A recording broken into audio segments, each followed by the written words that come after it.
રામ રામ સીતારામ મિત્રો, જે આજે આપણે ઘોડાઓને જે તમામ મિત્રો સાથે મળી નાળબંધીની હાજરીમાં આજે આપણે જે અશ્વ છે એને પગમાં, પાછળના પગમાં મસા થયા છે.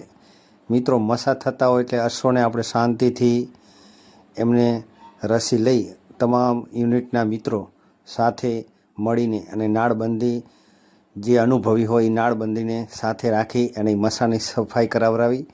અને તમે જોઈ શકો છો જે સફાઈ કરી રહ્યા છે એને મસાનું કટિંગ કર્યું.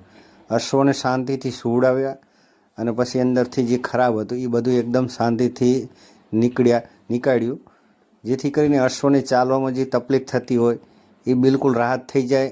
અને જે ખરાબો હોય જે પાછળના પગે એ બિલકુલ મટી જાય. અને જે પીપી પાવડર અને લીંબુ વડે જે આપણે બાળતા હોય એના વડે સાફ સફાઈ કરી અને ખરાબો જે નાળબંધી અનુભવી હોય એને જ આ કામ કરતા હોય છે. તો મિત્રો, ખાસ કરીને જે આપણે અશ્વને પગમાં જે ખરાબો થતો હોય, મસા થતા હોય, એ પૂરેપૂરી કાળજી રાખવાની હોય અને સાફ સફાઈ કરવી ખૂબ જ જરૂરી હોય, કારણ કે અશ્વને ચાલવામાં ખૂબ જ તકલીફ થતી હોય. એના માટે થઈને જ આજે અશ્વને આપણે શાંતિથી સુવડાવ્યું છે. અને અશ્વને જે પગની સફાઈ છે, આજે ડાબલાની અંદર જે ખરાબો હોય બધું નીકળી ગયો. જોઈ શકો છો નાળબંધીને જે અનુભવી નાળબંધી હોય એમની પાસે જ આ કામ કરાવવું જોઈએ, જેથી કરીને અશ્વ કોઈને વગાડી ના દે. તો મિત્રો, આ વિડીયો ગમ્યો હોય તો એક લાઈક